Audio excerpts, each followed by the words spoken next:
Hey guys, what is up and welcome back to my channel. आज की video में customer experience लेके आया हूं एसर नाइट्रो वी का i5 13 जनरेशन विद RTX 4050 जो कि 75 वॉट एजीपी के साथ आता है। तो हमने यूजर से बात करा, उस यूजर ने अपना ऑनेस्ट रिव्यू शेयर करा है। ज्यादा डिटेल्ड नहीं है बट कुछ ऐसे इंपॉर्टेंट एस्पेक्ट शेयर करे हैं जो आपके डिसीजन लेने के लिए बहुत जरूरी है, बट उसके लिए आपको वीडियो एंड तक देखनी पड़ेगी। तो चलिए वीडियो के साथ स्टार्ट करते हैं। थैंक यू भाई for joining this call and हम कोशिश करेंगे कि ज़्यादा एस्पेक्ट्स हम इस लैपटॉप के कवर कर सकें ताकि जो भी बंदा इस लैपटॉप को लेने का सोच रहा है उसकी हम हेल्प कर सकें थ्रू दिस वीडियो। ठीक है, तो जरूर। Before I start I really wanted to thank you for accepting this call. आपकी तबीयत ठीक नहीं थी, थैंक यू भाई, फिर भी आपने मतलब हमारे साथ कोई बात नहीं या ज्वाइन करने का कष्ट उठाया। तो सबसे पहले इंट्रोडक्शन के साथ स्टार्ट करते हैं। हल्की सी अपनी इंट्रोडक्शन देना एंड देन आप अपने लैपटॉप के बारे में बताओ, स्पेसिफिकेशंस क्या हैं, कितने का आपने लिया, सब कुछ। ठीक है ठीक है भाई, मेरा नाम सुप्रतिम पटनायक है और मैं वेस्ट बंगाल से हूँ। मेरा जो ये लैपटॉप लेने का मेन रीजन था वो ये है कि मुझे एक कॉलेज वाला काम भी करना है और साथ साथ गेमिंग भी करनी है, लेकिन एक्सट्रीम गेमिंग नहीं। तो इसीलिए मैंने ये लैपटॉप चूज किया बजट को देखते हुए और बाकी सारे स्पेसिफिकेशन को देखते हुए। तो मुझे उस वक्त यही सही लगा तो मैंने यही लिया। ठीक है, तो आपको कितने का पड़ा ये लैपटॉप? मेरे को ये सेल में लिया था तो 71 के में भी मिला था ये। 71,000 में। स्पेसिफिकेशंस i5 13 जनरेशन वाला मॉडल है, राइट? हाँ, 13,428 और DDR5 16 GB रैम। उसके साथ इस पे जो SSD मिल रहा है वो Gen 4 का SSD है। बाकी RTX 4050 एंड 75 वॉट TGP के साथ आता है। बहुत बढ़िया, सही है भाई, थैंक यू। मतलब बिल्ड एंड डिज़ाइन एक इम्पॉर्टेंट एस्पेक्ट रहता है इस बजट में, है ना? बिल्ड एंड डिज़ाइन को लेके आपका मतलब क्या कहना है इस लैपटॉप, कैसा एक्सपीरियंस है आपका? बिल्ड और डिज़ाइन के लेके मुझे तो अभी तक बहुत ही सही लगा, क्योंकि इस हिसाब से और इस प्राइस रेंज में मेटल बॉडी मिलना थोड़ा मुश्किल है और ये पॉलीकार्बोनेट का है। और वैसे भी मुझे जैसे पहले भी बता चुका हूँ कि मुझे कॉलेज वाला अर्थात प्रोफेशनल लुक भी चाहिए, उसके साथ साथ थोड़ा बहुत गेमिंग वाइब भी चाहिए। तो वो हिसाब से देखते हुए ये सही लगा मुझे। उतना ज्यादा गेमिंग वाइब भी नहीं देता और एकदम से प्रोफेशनल वाला लुक भी नहीं देता है, तो इसीलिए लुक वाइज बहुत सही है। बिल्ड के मामले में हिंज स्टेबल है और वैसे फ्लेक्स भी ना की बराबर है। तो ओवरऑल मुझे सही लगा। इस प्राइस रेंज से इससे ज्यादा आप एक्सपेक्ट मत ही करो तो बेटर है। ठीक है, तो आपने ये लैपटॉप लेने से पहले कौन कौन से ऑप्शंस और कंसीडर करे थे? मैंने बाकी जो देखा था तो एक मुझे बहुत अच्छा लगा था, वो Asus TUF F15 था। वो RTX 3050 के साथ आता है, लेकिन प्राइस को देखते हुए और बाकी सारे स्पेसिफिकेशन को देखते हुए मुझे ये सही लगा उस वक्त, तो मैंने यही लिया। ठीक है, आपने Lenovo लॉक के बारे में नहीं सोचा? नहीं, Lenovo लॉक के बारे में देखा था, लेकिन मुझे उतना कुछ ज्यादा पसंद नहीं आया। ठीक है ठीक है, क्योंकि मेरे को लुक्स भी मैटर करता है, तो इसीलिए मैं लुक्स की तरफ भी इक्वली देखा हूँ। तो मतलब ये कहना गलत नहीं होगा कि आप ओवरऑल डिजाइन और बिल्ड से पैसे के हिसाब से आपने स्पेंड किया, खुश हो? सही है, हाँ खुश हूँ। ठीक है, पैसे हिसाब से ठीक है। मतलब मुझे आपकी एक बात बड़ी सही लगी कि इस बजट में आपको जनरली मेटालिक बिल्ड नहीं मिलती है, और अगर आपको प्लास्टिक मिल रही है और वो अच्छी है, मतलब अच्छी क्वालिटी की है, तो आपको खुश रहना चाहिए, बिकॉज इस बजट में यही मिलता है ना? ठीक है। अब ना मैं आपका थोड़ा एक्सपीरियंस जानना चाहूंगा कि आप इस पे किस तरह के टास्क करते हो, आपका डे टू डे यूजेज कैसी है इस लैपटॉप में, कौन सी चीजें आप ज्यादा करते हो, वो शेयर करो हमारे साथ। मैं जो ज्यादा करता हूँ अभी तो फिलहाल मैं घर पे ही रहता हूँ और मैं एग्जाम का प्रिपरेशन कर रहा हूँ, इसीलिए मैं ऑनलाइन क्लास वगैरह ज्यादा करता हूँ। ठीक है, तो लेकिन मेरा दिन में लगभग 6 से 7 घंटा आराम से लैपटॉप तो चलता है, उससे ज्यादा भी हो जाता है कभी कभी। नाइस। तो ऑनलाइन क्लासेस के अलावा अभी कुछ नहीं करते, जैसे गेमिंग वगैरह? या नहीं गेमिंग करता हूँ, लेकिन मैं एक्सट्रीम जैसे बोला एक्सट्रीम गेमिंग में नहीं करता। तो मैं जो खेलता हूँ बेसिकली UFC 24 यही खेलता हूँ, और मेरा फुटबॉल की तरफ ही ज्यादा अच्छा लगता है खेलना, तो बस वही गेम खेलता हूँ। और उसके अलावा मैंने कुछ गेम वैसे भी टेस्ट नहीं किया हूँ, ऑनेस्ट बोल रहा हूँ बिल्कुल भी क्योंकि ये एक ऑनेस्ट ओपिनियन की तरह ही है। बस यही सब करता हूँ, और यूट्यूब वगैरह थोड़ा बहुत देख लेता हूँ। ठीक है, तो आपने अभी तक सबसे ज्यादा हैवी टास्क मतलब कोई भी नहीं किया है इसमें खास? नहीं, खास कुछ भी नहीं किया। ठीक है और आप। वैसे भी ये से उतना ज्यादा जीपीयू इंटेंसिव गेम भी नहीं है। हम्म हम्म हम्म, हम्म। ठीक है, तो अब सिंस आपका जो यूजेज है वो ज़्यादा ऑनलाइन क्लासेस यूट्यूबिंग वगैरह है, तो बैटरी बैकअप के बारे में जानना एक इंटरेस्टिंग चीज़ रहेगी। तो बैटरी बैकअप कितना दे रहा है ये लैपटॉप? बैटरी बैकअप मैंने तो ज्यादातर प्लग इन करके ही चलाता हूँ। Battery okay. से मैं खूब बहुत ही कम यूज करता हूँ, लेकिन मैंने पहले 1-2 दिन में टेस्ट किया था। तो उस वक्त मुझे बैटरी बैकअप, जैसे कि नॉर्मल क्लासेस वगैरह या फिर यूट्यूब यूट्यूब देख रहे हो, तो 3 घंटे के आसपास मिला था मुझे। फुल चार्ज पे? 2.5 से 3 घंटे। फुल चार्ज पे। और उसके बाद मैंने 80% पे लॉक किया था, तो वो लगभग 2 आवर्स, 1.5 से 2 आवर्स ओके। ऐसे ही, तो यूट्यूब वगैरह देखने देखने पर। ठीक है, आप कॉलेज गोइंग स्टूडेंट हो? नहीं, अभी नहीं हूँ, अभी मैं घर से ही प्रिपरेशन कर रहा हूँ। ठीक है, तो कॉलेज पास आउट हो आप? हाँ हाँ, मैं एमएससी हो गया है मेरा। एमएससी, अभी। ओके। किस सब्जेक्ट में? हाँ भैया, बायोटेक्नोलॉजी।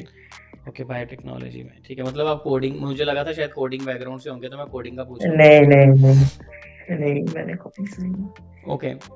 हेवी टास्क वैसे मैं नहीं करता हूँ, बस। ठीक है, बट आप जनरल ये बता सकते हो कि इसका कीबोर्ड, ट्रैक पैड, ये सारी चीज़ें कैसी हैं? मतलब कीबोर्ड यूज़ करने में कैसा लगा आपको, ट्रैक पैड कैसा लगा? ट्रैक पैड का साइज बहुत ही सही है, स्मूथ है, मल्टी गेस्चर भी सपोर्ट करता है, इसमें कोई दिक्कत नहीं है।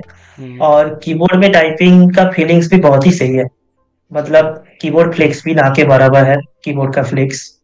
लेकिन जो दिक्कत है, मुझे लगता है कि अगर आप गेमिंग करते हो, तो मैं लैपटॉप का कीबोर्ड ऑब्वियसली नहीं यूज करता हूँ, एक्सटर्नल कीबोर्ड यूज करता हूँ। लेकिन इसका जो वेंट है ना, यार का वेंट यार एग्जॉस्ट, तो एक तो जैसे कि स्क्रीन के ठीक नीचे है, और एक राइट साइड पे। तो जो दिक्कतें आता है वो, लगभग आपने 30 मिनट 1 घंटा गेमिंग कर ले, तो उसके बाद आपका लैपटॉप का बाएं तरफ, कीबोर्ड का बाएं तरफ वो हीट हो जाता है। लेकिन दाएं तरफ जैसे कि हिंट ज्यादा है इस पे, तो इधर वो ठंडे ही रहता है, बाएं तरफ हीट होता है। ओके। ये एक मुझे दिक्कत है लगी, अगर एग्जॉस्ट दोनों तरफ दे देते तो ये अच्छा अच्छा रहता। तो अगर मतलब आपको ये लैपटॉप किसी को सजेस्ट करना हो तो आप कर पाओगे? अगर उससे एक्सट्रीम गेमिंग का तो मेरा एक्सपीरियंस सच में नहीं रहा है, तो मैं उस हिसाब से नहीं बोल रहा हूँ।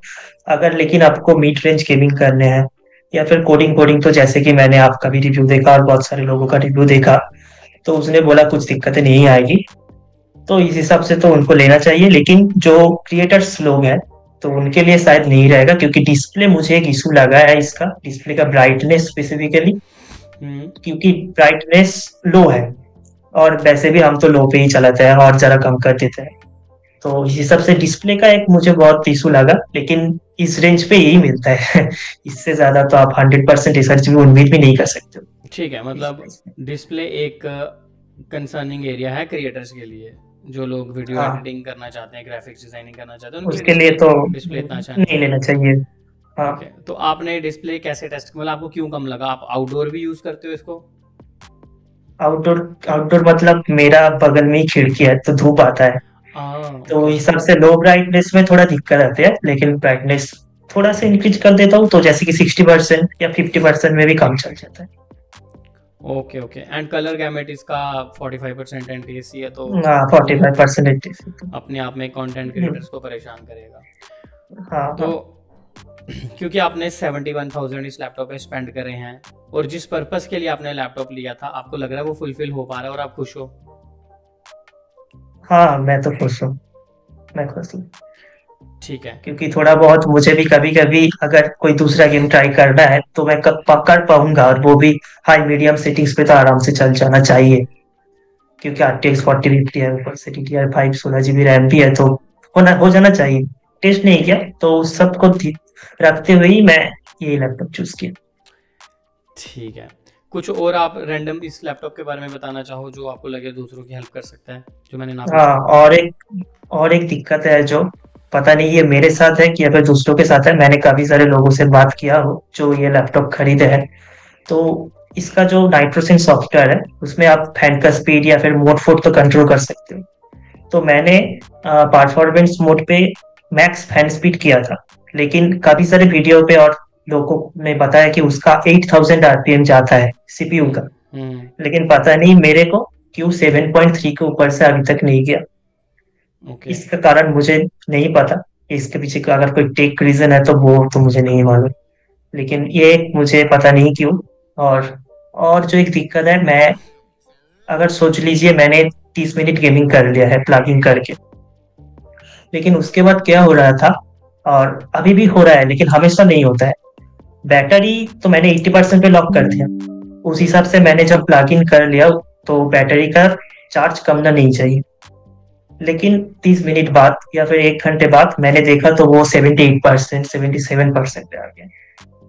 ये अगर चार्जर का इशू है, क्योंकि ये 135 वाट का चार्जर है, ये हो सकता है, मुझे लग रहा है। आपके कहने का मतलब है कि आपकी बैटरी 80% चार्ज होने के बाद प्लग्ड इन थी, लेकिन फिर भी डाउन हुई।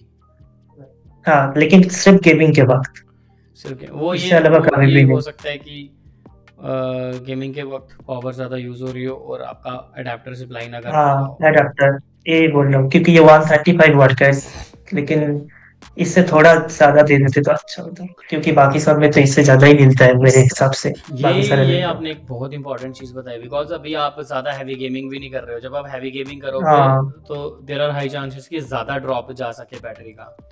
So this is something useful and worth sharing, concerning issue. Thank you for sharing. इसके अलावा कुछ और? इसके अलावा हाँ, और एक जो पैसे की इस रेंज में जो गेमिंग लैपटॉप्स मिलता है उस पे देखा है कि स्पीकर का क्वालिटी वो उतना अच्छा नहीं रहता, लेकिन इस लैपटॉप का स्पीकर का क्वालिटी मुझे बहुत ही सही लगा। मतलब बाकी सबसे बहुत अच्छा है, ये मैं बोल सकता हूँ। वैसे एसर नाइट्रो 5 जो आते थे उनमें जनरली स्पीकर्स अच्छे नहीं होते थे, मुझे तो पसंद नहीं आते। नहीं, हाँ, और मैंने वो यूज किया वो फ्रेंड्स का, तो उससे इसका स्पीकर बहुत ही ज्यादा अच्छा है। Well that is great, thank you for sharing कि इसका स्पीकर साउंड जो है वो अच्छा है, आपको पसंद आया। हाँ, मुझे पसंद है। ठीक है, एंड ये सिंगल बैकलाइट सपोर्ट करता है, राइट? हाँ, बस यही वो व्हाइट कलर का। ओके, ठीक है। इसके अलावा कुछ और आपके दिमाग में आ रहा हो इस लैपटॉप को लेके? बाकी सही नहीं, बाकी तो हाँ, वो जो फैन का स्पीड है वो एक मुझे इशू लगा। ये सिर्फ मेरे साथ ही हुआ कि बाकी लोग साथ हुआ मुझे पता नहीं, लेकिन और ये जो एयर एग्जॉस्ट का वेंट है वो स्क्रीन के नीचे है, तो इससे मुझे जो लग रहा है स्क्रीन में तो प्रॉब्लम आना नहीं चाहिए, क्योंकि एस्पायर सीरीज का भी शायद यही एग्जॉस्ट है मुझे जितना मालूम है। तो देखते हैं आगे क्या कहता है। और 2 साइड एयर एग्जॉस्ट दे देता जैसे कि लेनोवो को लॉक में मिलता है ना, जैसे, तो वो अच्छा रहेगा। ठीक है, मतलब कुछ बाकी तो इस हिसाब से सही है। हाँ, ओवरऑल आपका काम चल रहा है इस लैपटॉप में, बट अगर आपने हैवी गेम किया होता तो शायद आप थोड़ा और ज्यादा शेयर कर पाते हैं ना। हाँ, और आप कोडिंग कर पाए तो और भी होता है, लेकिन वो तो मेरा स्ट्रीम पे नहीं है। एनीवे, अगर आपको एक स्टेटमेंट में बताना हो कि ये लैपटॉप लोगों को लेना चाहिए कि नहीं लेना चाहिए, आप क्या बोलोगे? जिस लोगों का प्राइस 60 से 70 के का बीच तक रहता है, तो मैं तो बोल रहा हूँ आप 70 के कर लो। और बाकी अगर आपको गेमिंग करना है उसके साथ साथ कोडिंग या फिर ऑफिस, ये सब पे ऑफिस वर्क करना है, तो ये लैपटॉप बिल्कुल ले सकते हो, बिल्ड के मामले में बहुत सही है। और जो एक इम्पोर्टेंट है वो है इसका वेट। ज्यादातर गेमिंग लैपटॉप का वेट आप देखोगे तो लगभग 2.5 kg हो जाता है, लेकिन ये 2.1 kg का आसपास है, और काफी स्लिम भी, आपको लगेगा भी नहीं ये बहुत ज्यादा मोटा है। तो ये एक एडवांटेज है जो लोग प्रोफेशनल एंड गेमिंग दोनों करते हैं, उस लोगों के लिए। और बाकी RTX 4050 मिल रहा है, ये एक एडवांटेज है इस प्राइस पे।